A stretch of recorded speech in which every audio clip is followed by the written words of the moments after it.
And so, thank you so much for rejoining us.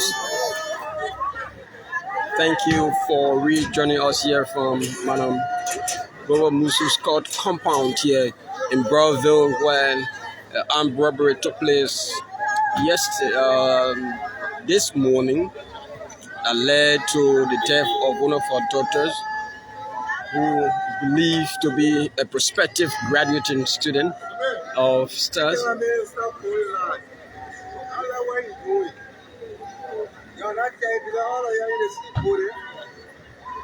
Why be you don't want to go live? What? For what reason?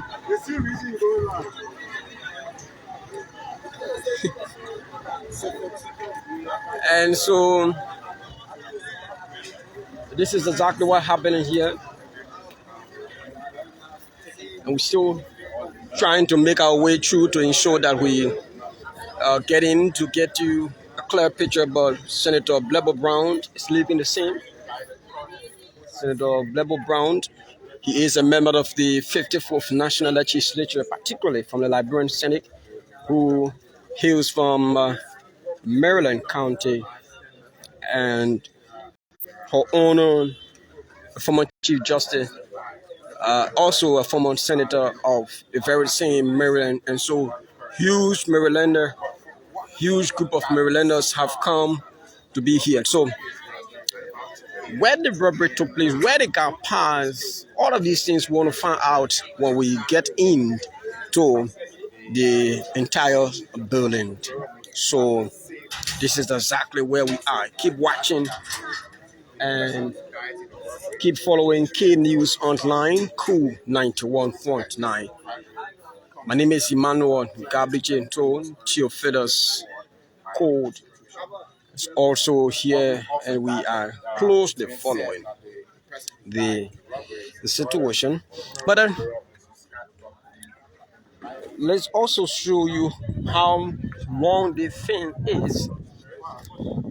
This is actually the height of this fence, and what is not still clear about this entire situation is that since the former senator and former chief justice of the Republic of Liberia alarmed a threat on her life, why then the government didn't come in to have at least provided security officers to have protected the entire family until this situation have occurred. Now it have occurred, the trauma has been created. What next coming up? What are some of the thoughts? What are some of the decisions will be coming up? Will the government assigned officers to this home? Will the government do that? If that happens, there are unanswerable questions. So we just want to maybe try to see how best we can take you a little bit close to some of the portion of the fence. But normally, all the fence, as you can see, there's no barbed wire, but rather broken bottles that has been planted onto the fence, and bulk of the bottles have, been eaten off, probably by the time it has spent onto the fence. And so this is another point of entry of this fence. This is another point, and this entire point, as you can see, there's less grass bottles that's been planted there, as you can see. So the fence go as far as behind the toilet, just before the camera here, as you can see. So keep watching. We're making every effort to get in to actually know exactly where these robbers made their way into the fence. But one information we haven't been able to get so far as to what she is in.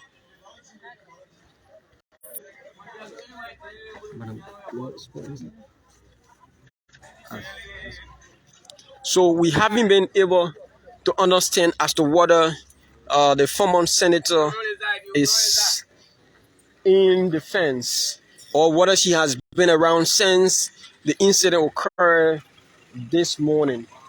We haven't also established about uh, our our guys are working behind the scene to actually give you this point. So after taking you from this side of the fence, we want to take you to another side while we waiting to get into the fence. We want to take you along the fence to give you a little picture how protective the fence has been, whether there has been even a private security officers into the fence, and we haven't getting that. So you look at this particular portion of the fence, there is no barbed wire like what we saw to the other side. Those broken grass bottles are also not been seen to the point, but we have not established as to where the guys actually pass. We haven't getting that portion, but we're still making sure maybe while going around the fence, we could maybe see some of the sounds and symptoms that this guy, this is where they use. But again, no one was here to know exactly except those who was in the fence. When the incident took place, those who survived the same who have maybe come out though. This is where the guy passed because it's like the fence, it is a little bit long, and so they may maybe put some stuff in to get down through the fence. But we're still doing our investigation because the police have not allowed us to actually enter into the fence. And so we try to drill you through along the fence. This is another side of the fence. This side is a bit short. This side is a bit short. And so you can see from this point, of the fence, and this side, it appears to be where the generator house is situated from the look of things. So this side is a bit short or shorter than that side, and so when you take a keen look, you come as far as to where this mini structure is constructed in the fence, and you will see a huge pile of crushed rocks. And this is exactly where the rocks are piled up. So who knows whether the guys could use this point to make their way through the fence. Who knows? So this is another side of it, and this side is much closer. And you see right around the same crushed rocks, there's a huge pile of cement bricks. As you can see, these cement bricks has been piled up here for a couple of maybe years now, because from the current look of the bricks. So, but again, if the guys could use these bricks to claim, then this soul tree, not soul tree, but this Christmas tree here could be taken off because they're going to get rid of it. But looking onto the wall, there's no stepping mark so far. You can see any of them. They're trying to make their way here. But folks, this is exactly what we have come to do, to give you a clearer picture of what actually have happened here in this part of Broadville.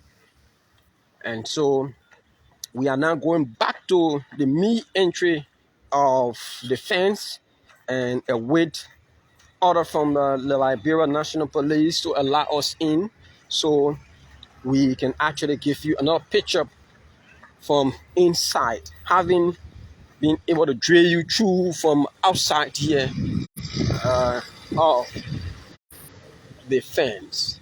So if you're just joining us, keep watching. This is Kid News Online, Cool 91.9, and we are here at the home.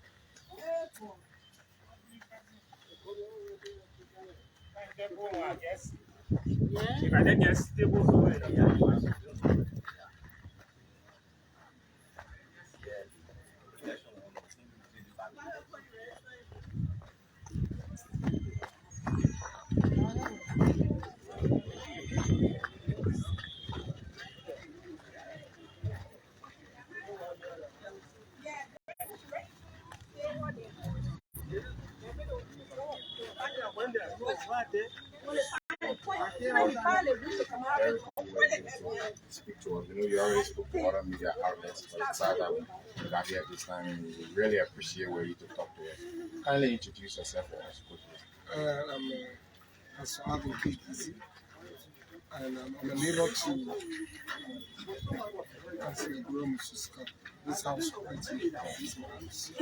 You are right next door to Councillor Scott.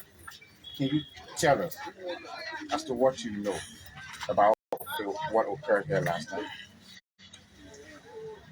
Yesterday at about 9 o'clock, I came from the church, Bible study, my pastor, and I got in and watched the Champions League game. Yeah. And after the game, I heard in the community shouts of "Rule, rule, rule." So I came outside and I peeked through the window to find out exactly what happened. And they said, "Oh, it's a criminal at the court." And so really did not make much of it because criminals are usually in the court when they come to do their trade. So I went in my room, and then my younger sister came to me and said, "Is a criminal they caught in the room she's caught things." Previously, there have been 2 attempts that were made, and I learned that she went on. She talked to the media to let the government know and the world know that there were 2 attempts that were made on the line. So I just said okay, because in recent time, like in a week's time, I saw a few private securities here. And so I said, well, I think they are doing a good job. So I just didn't make much of it. But then the story began, it was like it was a developing story. And so I heard that there were people in there that got wounded. And so when the deceased, Gloria Musu, happened to be one of them that was seriously, severely wounded. And then the other person being Alice Johnson. Okay, so initially, Gloria Musu was taken to Faith Clinic right on the Hotel Africa Road. And then I took Alice on my car and I was taking her to Redemption. But earlier, Councillor Scott left with Charlie. And the understanding we got is that she bled profusely. Okay, so they took her to Faith Clinic on the Hotel Africa Road. I was taking Alice at Redemption. But later on, we got to the road that branches off to Mobotan. I was told that they are at Faith Clinic. So we came back to Faith Clinic. But at Faith Clinic, actually, the medical care was not up to standing. Because if somebody has bled or is bleeding profusely, you don't want to give the person stitches. Because you need to do blood transfusion and then do some other things intermittently to ensure that the person is in a stable condition. So I called one of my daughters ongoing there. She works with Redemption. Now this is what has happened. And the deceased actually worshipped with us. Yeah, Champions Free Pentecostal Church. So she came on. I said whether she was on duty. She said no, she was home. I said get ready and come quickly because I'm on my way now. So when I told her I was coming back, the people were at Faith Clinic. She went there ahead of me. So by the time we got there, she said, "Pastor, let there be a referral." So I said immediately, let there be a referral. So they asked that we should pay the bills. I took the money from my pocket and I paid myself. So we put them on my car and I began to, and I took them to Redemption. But Charlotte died on arrival. She died in my car. Okay, the physician came and did the test and everything. But he just spoke to the nurse and the nurse came and spoke to me. But I could not tell her because I'm not calling the responsibility. He's a medical personnel and he should be able to give the information. But later on, we called her, tried to prepare her. I'm talking about Councillor Scott now. And then forward the news that Charlotte did not make it. But Alice is currently at redemption, and she's going to medical care. And I learned that she's responding. And she was injured too on the side. Okay. Who is Alice to defend it? Alice is a grandchild to Councillor Scott.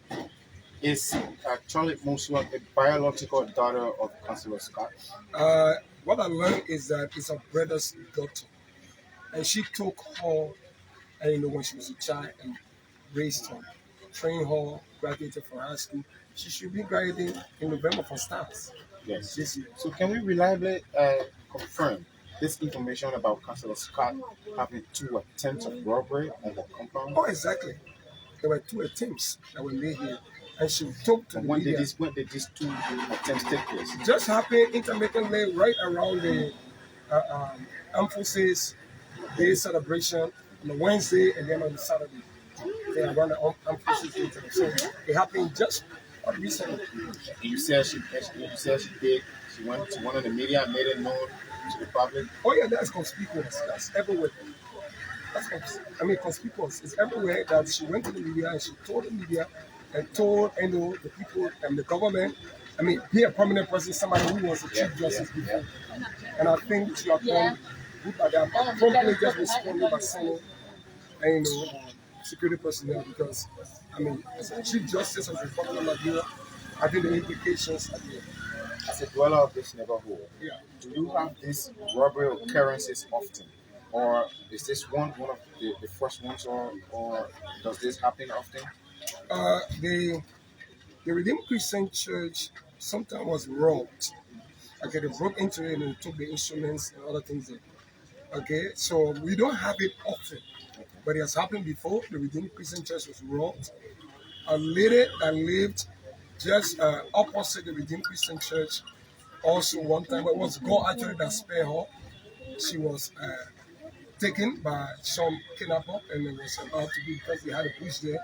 But then a neighbor was coming, and after he was on his car and while he was going, and then the light actually scared the guy and the guy left. Okay, so that happened for some time now. But then this one happened just in February. Were you able to establish as to how the former Chief Justice escaped or survived the scene or the incident? What I learned is that the guy came face to face with her, and she had pepper spray. So she sprayed him. Okay, she sprayed him. This guy was actually trying to get to her, and Cllr refused to give the key and was in defense. And so she was stabbed severally. With this explanation, can we establish that the attacker was attacking the former Chief Justice herself? First, he went in the children's room. But then Cllr had to leave the room also to go, because it's like maybe by intuition. My mother would be, the key person to be attacked, so let me go. So in that process, she was severely wounded. Okay, so she was severely wounded. But the Chief Justice said that the guy came face to face with her, and then he used the pepper spray. And even those who residents in the house got affected from what pepper spray does. Reverend, you had an experience of what the victims looked like during the deceased. Can you establish whether they were stabbed or shot? No, they were not shot, they were stabbed. Because you see knife mark. Yes. Not shot, they were stabbed. Could you count at least the amount of stabbing mark on her? Actually, we were just about rescue, so we're not into counting the number of marks, but she was stabbed several. Let me find out. One of the security rules in this incident, we learned that there were about 2 securities that were assigned. What were the rules? What did you identify the rule in the entire incident? The security actually were hired. These were private security.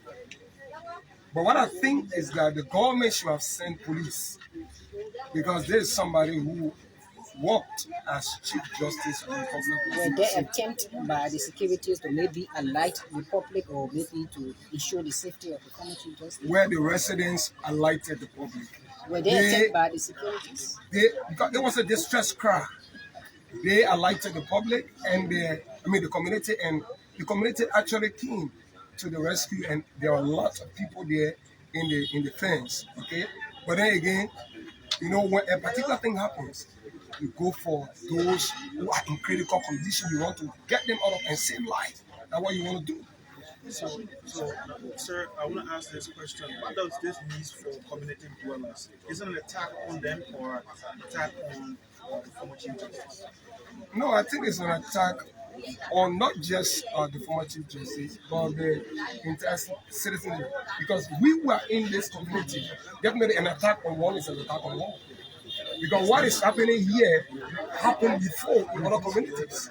So, from that perspective, giving her a 2 times attack, do you see it as an attack on the community or only the family? Well, I think intentionally, one would say there was like a planned attack on the Chief Justice, because this all happened in this 1 February.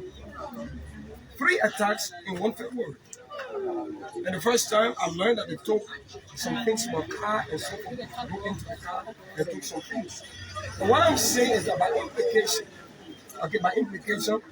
the Chief Justice is being attacked. Yes, there were other robberies that took place. Also, it tells us how the security is worked. Reverend, thanks for Because talking. if those who are in the echelon of government or who have worked in the echelon of government are so vulnerable, and once again myself who have not worked and are at that level. Reverend, thanks for talking to us. What did you say your name was again, sir? I'm Pastor Alvin KPC. Thanks for talking to us, sir. Thank you. And so you listen to Reverend Kisi, Pastor Kisi, and this is the home of the pastor, very close neighbor to the former Chief Justice. And so you heard from him that the former Chief Justice came very close to the robbers, and she narrowly survived on grounds that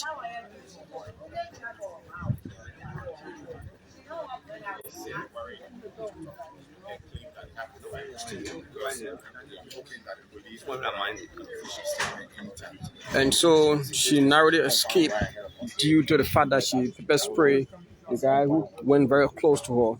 But we're understanding that all of the members of their home has been taken from the house, and so the police officers are now taking complete control of the entire yam. But from so one thing I can say to you and what I captured from him is that the disease has went in defense of the Chief Justice, and then that the guy saw her as an obstacle, so they have to eliminate her and to access their target from the look of things, from what he have explained. And she narrowly escaped on grounds that she used the pepper spray to have prevented the guys from getting very too close to her. That today she survived this alleged armed robbery. Whether it's armed robbery or whether it's something that has to do with assassination, that has not been established. But all that is in the news now is about armed robbery. So this is exactly, but the police is still in control of the area. What the police should have done earlier on is what they are doing right now, on grounds that the situation has been created, the situation leaving the life of Liberian being lost in the process, and and so the police should have done this earlier on rather than this. But this is where we are. We're still here at the compound of the former Chief Justice, Madam Gloria Musu Scott, who was from Maryland County. But the police is yet to open the fence to us as journalists as to whether we could go in. That seems we can establish that because there's no sound, there's no effort, there's no way the police are allowing us to access the facility or to access the building. So, but we're going to expand on our investigation as far as maybe to the hospital to know what's the health condition. Although The pastor has been able to confirm that she's responding to treatment, but also we want to make every effort to see by ourselves to give you a picture. But until then, thanks to all of you for watching. Keep sharing and keep following Key News Online. And details of this will emerge as we closely follow the investigation. Daniel Theophilus Cole, Rudy Johnson, the head of security, who has been part of the bereaved family, and my name is Emmanuel Gabriel. We will call it a day and go deeper into the investigation as we update all of you what happening as it relates to the alleged armed robbery. Thank you so much for watching.